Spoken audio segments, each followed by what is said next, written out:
es que dejemos de decir que el hombre, también porque no había mujeres, fue al espacio exterior, porque fueron un grupo específico perteneciente a logias específicas, y estoy hablando de la masonería.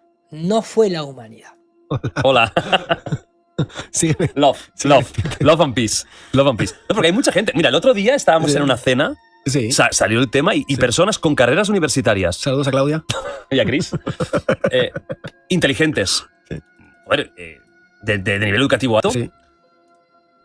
Tenían dudas y pusieron porcentajes, no dijeron el 100 de que realmente el hombre haya llegado a la luna. Y no estamos hablando de conspiranoicos de la Tierra plana, no, estamos hablando de gente normal y hay mucha. ¿Qué te pasa? ¿Pero qué te pasa, loco? ¿Por qué no te la bancás y charlamos? Tenés un podcast, ¿por qué no me invitás a charlar un rato? Acordate lo que te dijo Quantum Fractal. No me hagas calentar que recién empezamos. En este mismo podcast, en un momento, el propio Javier Santolaya hace este comentario, ¿no? Que dice lo siguiente.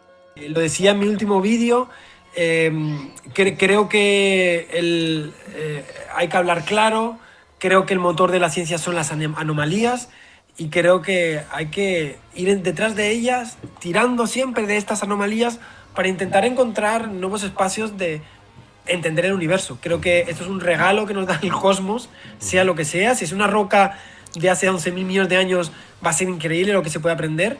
Y ese es el verdadero espíritu científico. Vamos a aprender de esta roca, sea lo que sea, vayamos con la mente abierta, veamos cómo hace un científico con las hipótesis bien abiertas y siempre jugando de forma racional contra las observaciones que son el verdadero juez final de la naturaleza y de todo lo que vemos. Bueno, y si...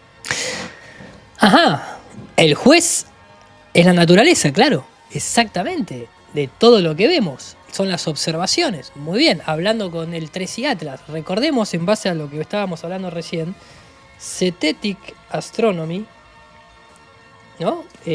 Recordemos, el libro de Cetetic Astronomy tiene puntos muy, muy interesantes. The Earth is not a globe. Tiene muy, muy buenos, ¿no? Astronomía justamente cetética, astronomía verdadera. Recordemos que la observación del barquito desaparecer a los 4,8 kilómetros ha sido totalmente falsado. Si nos vamos a quedar con las observaciones de la naturaleza como último juez, hagámosla, pongámoslas a prueba. Acá básicamente está un poquitito hablando desde este sentido, ¿no? O sea, esta cuestión de hay que pensar un poco fuera de la caja. Bueno, vamos a pensar fuera de la caja. Porque si nos ponemos escépticos extremos, podemos dudar, yo puedo dudar de ti, eres un NPC, puedo dudar de todo, de que la realidad no existe. Lo que existe ayer, que existe mañana. Yo lo único que sé que tengo es el ahora. Si nos ponemos heavies, pues nos tiramos por un balcón. Entonces hay que tener también, no lleguemos a ese lado y busquemos dentro de ese escepticismo natural y razonable unos mínimos. Y para mí mis mínimos empiezan a ser ya lógicos. Yo no necesito ir a Ciudad del Cabo para saber que existe Ciudad del Cabo. ¿Por qué? Aparecen los libros de historia, la gente que me encuentro razonablemente me dice que existe. O sea, me armo mi historia y me digo, me parece más raro que no exista que exista. Hasta ahí está todo bien. El problema es que vos, si querés, viajás a Ciudad del Cabo. Acuérdense la noticia que después se tuvo que desmentir cuando una periodista norteamericana decía que los terraplanistas de Estados Unidos decían que Australia no existía, lo cual fue un meme, de hecho intencionalmente, para dañar, para hacer creer que la gente era estúpida en ese contexto, y después, un año después, salió a decir que no, que en realidad lo había dicho como un chiste y había quedado. Pero de todas maneras, si uno quisiera, ahí estamos todos de acuerdo. Estamos en unos mínimos que son totalmente razonables. ¿Es razonable el mínimo de decir, che, el barco desaparece a los 4,8 kilómetros de distancia? No. Entonces vamos a ponerlo a prueba y entonces ahí estarías en problema. Pero fuera de la temática tierra plana, con el tema de los mínimos en el hombre en la luna, el problema es que vos ahí no podés llegar a tus mínimos. Ahí solamente quedás en una creencia de creer a instituciones gubernamentales que ni siquiera incluso pertenecen a tu país y a un grupo de personas que dicen haber pisado la luna, que pertenecen a logias de carácter discreto secreto. Y tu mínimo no puede ser falsado ni puede ser comprobado en este caso. En cambio, lo de Ciudad del Cabo sí, ya es una falacia de equivalencia lo que se estaría argumentando desde ese punto. Y lo mismo te pasa con Melbourne, con muchos sitios que no has ido, ¿no? ¿Estás de acuerdo conmigo? Con esto me pasa igual, no he ido a la luna. Y no pero vas hay dos historias, la de sí y la de no. Y cuando las armo, me encaja más la de sí. Mirá qué tocada de naso con el sí, está bien igual. Y principalmente, ahora voy a lo que hice en el vídeo, pero principalmente Somos como el ser humano de cotilla y que las mentiras no se aguantan. Bien, primer argumento. Un argumento ad populum, o sea, en este caso no es porque la mayoría, sino una cuestión en la cual estamos hablando y va a terminar diciendo ¿qué? ¿Cómo? O sea, el primer argumento no es científico. El primer argumento es social, ¿no? Y va a decir lo siguiente: como el ser humano, en realidad, por una cuestión evolutiva de supervivencia, vive del cotilleo, y el cotilleo puede hacer que la reputación de las personas mejore o empeore, entonces, ¿cómo puede ser que en base al número de personas que participaron del alunizaje, el cotilleo no haya hecho una calabridad ahí y haya destrozado el secretismo que supuestamente se guardó para mentirle a la gente? Es uno de las bases de la humanidad, es el cotilleo, y ya no solo porque nos guste ver Aquí no hay quien viva o Supervivientes. En las teorías científicas de qué hace al ser humano tan particular está el cotilleo. O sea, si lees sociología, antropología, claro, te encuentras como una de las bases del comportamiento humano es el cotilleo. El boca a boca es una de nuestras armas más potentes para el bien y para el mal, sin duda. Y esto proviene y me meto en temas que no son míos, pero proviene por el hecho de que el estatus es muy importante en las sociedades, en especies tan sociales como el ser humano, donde cuando uno quiere aspirar a una categoría superior dentro del estatus social, cómo te ven los demás es tan importante. Y son sistemas de control de comportamiento que son muy importantes en los mamíferos. Entonces, el cuchicheo no es cualquier cosa, porque si cuchicheas de mí negativamente, mi estatus social puede bajar. Entonces, es una herramienta muy importante el cuchicheo. ¿De verdad podemos creer que 400.000 personas que trabajaron en ese proyecto, 400.000 personas que trabajaron en ese proyecto, más todas las personas involucradas, porque se mandaron piedras, por contexto, se llevó el Apolo 11, llegaron, tomaron un montón de muestras, se trajeron a la Tierra, esas muestras se repartieron por laboratorios, las piedras de la Luna tienen una composición química diferente a la de la Tierra, se puede saber haciendo un análisis químico si es o no es. Podemos acallar a todos esos laboratorios de todo el mundo, a esos 400.000 ingenieros. Podemos mantener un complot tan grande. El ser humano es capaz de mantener, un ser humano tan cotilla es capaz de mantener un complot tan grande. Y, o sea... Sí, si ya cuesta en tu barrio mantener en secreto una cosa, por desgracia, pues imagínate un complot mundial, donde estados enemigos tienen que los dos decir la misma versión. Leí una cosa muy curiosa, que es como un complot o una mentira se puede mantener en un espacio físico muy pequeño o durante un espacio de tiempo muy corto. Pero las dos, o sea, 60 años y a escala global es imposible. No. Habría saltado la liebre en algún momento. Sí, ese es como un argumento para mí de mínimos. Pero... No. Eso es un argumento totalmente de niños, no de mínimos. Y acá es donde quiero hacer hincapié, porque comienza con ese argumento, con una falacia de populum, básicamente, de cantidad. Y vamos a empezar, porque él lo dijo, esto no es mi área, cuando dijo anteriormente lo del cotilleo, ¿no? Y se fue a las ciencias blandas sociales. Bueno, primero vamos a preguntarle, acá es donde quiero meter a nuestro amigo ChatGPT, ¿no? Vamos a meterlo acá, y a ChatGPT lo que le voy a preguntar es lo siguiente. De las 400.000 personas, él dijo ingenieros en un momento, ingenieros no, había gente que barría, había gente que era administrativa, había gente que atendía el teléfono, había gente que cosía la bandera, de la costurera, o sea, 400.000 ingenieros no. Pero de los 400.000 personas que participaron en las misiones Apolos y el alunizaje, ¿cuántas fueron a la Luna? Buena pregunta y da para mucho análisis. De las 400.000 personas que trabajaron directa o indirecta en el programa Apolo, ingenieros, técnicos, científicos, contratistas, militares, administrativos, etc., solo 12 seres humanos, sí, 12 pisaron supuestamente la superficie de la Luna entre el 69 y el 70. O sea que ya todo el resto de los 400.000 ya se reduce a solo 12 personas que tendrían que estar de acuerdo en términos de haber ido a la Luna. Ahora vamos a analizar el otro contexto que tiene que ver con todo lo que sucede al alrededor, si es posible que hayan sido partícipes compartimentados sin la necesidad de cuestionar, de darse cuenta que estaban siendo también engañados, básicamente, ¿no? Aquí está el detalle por misión, todas las personas que supuestamente fueron, en total 24 astronautas viajaron hasta la órbita lunar, pero solo la mitad de ellos descendió del suelo lunar.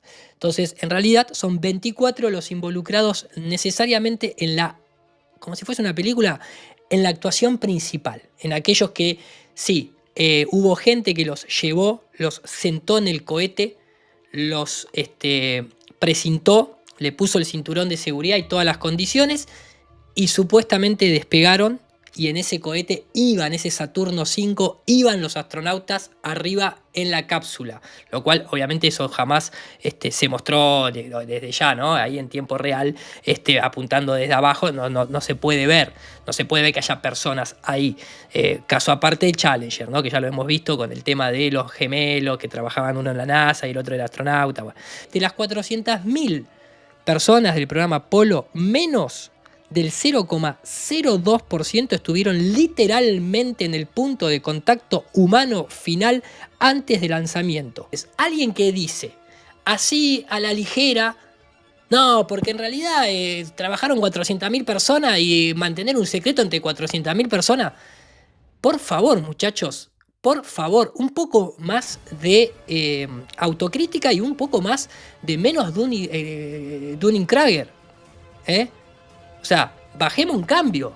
400.000 personas, no. Watergate es un gran ejemplo, si queremos ir ahí, en la administración Nixon, por citar un ejemplo del siglo XX, pero esto es información compartimentada. Por favor, o sea, gente que trabaja en universidades, como si el alumno de la universidad supiera lo que está haciendo el rector, y el rector supiera lo que está haciendo... Es muy infantil. Pero bueno, yo lo quiero dejar en estos términos. Entonces, el argumento de 400.000, esa falacia ad populum, ya no corre. Ya no corre, porque ya es un 0,6% de personas. De las 400.000 personas del programa, solo unas pocas decenas estaban en posición de verificar la totalidad del relato. Directores de vuelos, altos mandos de la NASA, contratistas principales como la North American Aviation o Grumman y el gobierno de Estados Unidos. Estamos hablando de menos del 0,01% con visión total del proyecto. Así que, incluso en el escenario de un montaje bastaría con que unas 200 o 300 personas controlaran la narrativa técnica, visual y mediática mientras el resto trabajaba de buena fe en partes reales de un sistema más amplio. Ejemplo histórico comprobable, lo mencioné anteriormente, el proyecto Manhattan. Conclusión, sí, es plausible que de haber existido un montaje o alteración del relato lunar, muy poca gente lo supiera realmente. Entonces, ¿por qué nosotros tenemos que seguir bancándonos a los supuestos eruditos científicos, físicos, matemáticos, sin conocimiento de ingeniería social, que argumenten que la misión Apolo no pudo haber sido falsificada porque había 400.000 personas involucradas, cuando hoy, al clic de un simple chat GPT, te queda totalmente desarticulada esa pelotudez? Porque acá nos estamos quedando en esta primera etapa del chusmerío, ¿no? O sea, fíjate el argumento. El argumento es, como trabajaron 400.000 personas en las misiones Apolo y nosotros no podemos guardar un secreto, un chisme en nuestro propio barrio, imagínate entre 400.000 personas, ya alguien tendría que haber dicho. Lo cual incluso me parece totalmente tan flojo mentalmente, porque desde que se falsificó el hombre en la luna, ya aparecieron personas diciendo eso no fue real. O sea, no es que recién ahora. Y a lo largo de la historia... ¿Cómo? Los propios protagonistas lo hicieron. Aldrin, casi explícitamente. Sí, totalmente. La conferencia de prensa ya fue una exquisitez de análisis de expresión no verbal, sino corporal. Después... y también verbal, obviamente, ¿no? Porque la voz le temblaba hasta abajo de la ropa. Después de eso, aparecieron cientos de libros y personajes diciendo las misiones Apolo. Es más, hasta la Fox ha pasado documentales con empleados de la NASA de aquel entonces, hablando de que para ellos, como no tenían acceso a la mesa chica justamente, desde su lugar habían visto muchas cosas fuera de lo normal y que les hacía sospechar de que nunca fue a la luna. El problema es que en esa época no había internet y entonces no se conocieron esos relatos. Seguramente hubo mucha gente que en sus reuniones hogareñas de cena deben haber dicho, che, yo estoy trabajando en el programa Apolo, pero ¿sabés que me parece que la otra vez, mientras que supuestamente Buzz Aldrin estaba en la luna, me parece que lo vi yendo a mear al baño? Y lo digo irónicamente, pero no se llegaron ahí a enterar porque no había Twitter, no había internet, no había WhatsApp. No puede ser dentro de esta lectura que el problema es que aquellas personas que han salido a hablar han sido denostadas, pues yo tengo bastantes documentales, han sido vilipendiadas, han sido excluidas de la sociedad y del relato hegemónico, que ahora Internet está recuperando esa información a través de volver a encontrarse con esos libros, algunas de esas entrevistas, y que era una cuestión simplemente de tiempo. ¿Le podemos exigir a una mentira semejante que al día siguiente presente la misma oficialidad un documento diciendo todo esto había sido un engaño? Un montón de gente lo dice. Yo te lo estoy diciendo, te estoy mostrando un montón de lugares. Lo que pasa es que en realidad lo que necesitan es que lo diga papá Estado o papá Academia. No es cierto que la gente no lo dice, no es cierto que la gente no lo dijo, pero en términos yanquis que lo diga Fox News o en términos nuestros que venga y lo diga el CONICET. Ahí van a escuchar. Lo podemos decir 20.000, 30.000, 40.000 personas. Hasta que no lo diga papá no lo van a aceptar. Exacto, por eso te digo, no, y cuando le diga papá van a decir justamente que o se volvieron todos locos, que en realidad están distrayendo a la gente, etcétera, etcétera, etcétera. Entonces, estamos hablando de una época en la que vos no decías, me voy a poner a investigar a ver si la NASA mintió o no mintió. A ver, me voy a bajar, voy a entrar a la web y me voy a bajar los videos del alunizaje y los voy a analizar cuadro por cuadro, teniendo incluso elementos comparativos de alta calidad y tecnología, porque voy a cargar el archivo en Premiere, en After Effects. Es obvio, vos no le podés exigir a ese tipo de verdades. Y 72, ya para el 74 yo quiero tener toda la clarificación del hombre en la luna, ¿eh? No, muchachos, no. Nosotros, como tenemos el deber ético y moral de no mentir, porque somos cuestionadores, el otro te va a dar una cantidad de data que tu tía la vaya a verificar. Y nosotros no te vamos a dar esa data, entonces preferimos no ir al cielo en el debate. No porque no podamos explicarlo, pero como nosotros no sabemos que eso es mera especulación, no nos quedamos en eso. Entonces estos muchachos lo que hacen es eso, ni hablar con un viaje en otro espacio de significación que la luna. Ni siquiera es que vos lo podés... Es decir, yo fui, como que el Rafa me empieza a contar que cuando fue a Disney. Bueno, yo puedo ir y ver si eso sucedió. Yo puedo verificar si la experiencia de Rafa fue más o menos cercana. ¿Sí? Claro, Bueno, porque arranca diciendo Javier Santolaya, dice, yo para discutir estos temas necesito al menos un mínimo, y ese mínimo es, por ejemplo, si yo te digo a vos, la ciudad del Cabo no existe, dice él, ¿no? Yo no puedo decir que no exista, porque existen personas que fueron, existen libros, entonces hay un corpus que me dice, bueno, para mí, aunque yo no haya ido en experiencia personal, la ciudad del Cabo existe. No, maestro, el tema es que vos te tomás un vuelo y vas a Ciudad del Cabo. A la luna vos no podés hacer eso, ¿entendés? Así arrancó este directo. Yo dije que cuando vamos a un debate, nosotros decimos que tenemos que hablar de la Tierra porque en la Tierra podemos cerciorar las cosas. No, ese no es el rol del mensaje. No, pero ya quedó ahí, no me interesa lo de Quevedo. No, pero yo estaba dando un ejemplo. Estoy hablando de la luna, Daniel. Bueno, pero todo este debate es porque los muchachos hablan de un lugar que nunca van a poder probar, ni demostrar, ni nada. Son todas meras explicaciones. Está hablando en términos de lo que diría Paco Vinagre. ¿Usted está dispuesto a dejar de mentirse a usted mismo? Porque es verdad. O sea, si vos analizás con el ojo crítico el 11S, JFK, el alunizaje, la Tierra esférica, llega un momento que es obvio que es una mentira, o que es un engaño, o que es una realidad distorsionada. Al punto de vos vas a seguir siendo cómplice. Si vos no te sentás a analizarlo, está todo bien. Ahora, si vos te sentás a analizarlo y ves que el barco no desaparece, y vos ves que los astronautas están colgados de cable, y vos ves que en los videos del 11S la punta del avión sale del otro lado del edificio antes de explotar, y que encontraron el pasaporte, y que patapín, y que patapán, y que patapá, llega un momento que es lo que nosotros muchas veces decimos, ¿no? También lo decía Gustavo Sagi y tantos otros. Llega un momento que sos cómplice, entre comillas, ¿no? Lo estoy diciendo, ¿no? Simbólicamente estás participando de defender una mentira, sabiendo que estás, te estás haciendo el boludo, diríamos en criollo. ¿Cuántas veces hemos escuchado nosotros que, bueno, fueron porque era cuestión política? No, eso viene después, que lo voy a analizar mañana. Sí, pero sí. Perdón, lo dicen acá, lo dicen. ¿Por qué te digo esto? Porque lo he dicho, hasta Diego Gadú lo ha dicho. No, porque no volvemos porque es político. Y si es político, ¿cómo funciona la política? ¿Ves? Entonces cerra el orto, porque nosotros somos multidisciplinarios, ¿eh? No solo estudiamos física, también estudiamos la política y la geopolítica. Y si era esto una acción política, entonces tenés que estar preparado para analizarlo de manera política. No me corras por la cuestión científica cuando después me concluís que era una cuestión política. Exacto. Por eso no vuelven. Exacto. Y en la política se engaña, se miente. Con un objetivo de vencer a tu enemigo. ¿Hay interés en la política? Y sí, y entonces... Y encima nos quieren a nosotros que sí estamos acostumbrados a analizar las cosas en forma política, me paro, me siento mejor, loco, porque si uno está preparado para eso, nos quieren dar una explicación unos científicos sobre política. Un gadú me quiere explicar a mí por qué no fueron más por una cuestión política y me quiere dar una explicación política de una guerra. O Santolaya. No, muchachos, prepárense primero, porque nosotros aprendemos de los demás, ¿eh?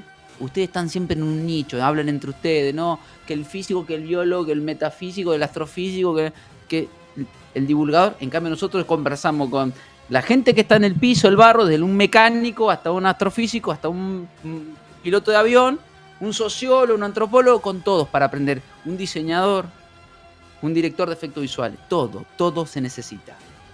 Entonces me da mucha gracia estos tipos, porque ves, si me decís que eso viene después, bueno, loco, entonces voy a tener que estar en el directo mañana. Vamos, Ciru dice verdades expuestas. Si lo confirma la NASA, es todo mentira. Si lo confirma la NASA, es todo mentira. Si lo confirma la NASA, es todo mentira. Si lo confirma la NASA, es todo mentira. A la luna nunca la invadieron y el espacio nunca ellos lo vieron. Las galaxias nunca existieron.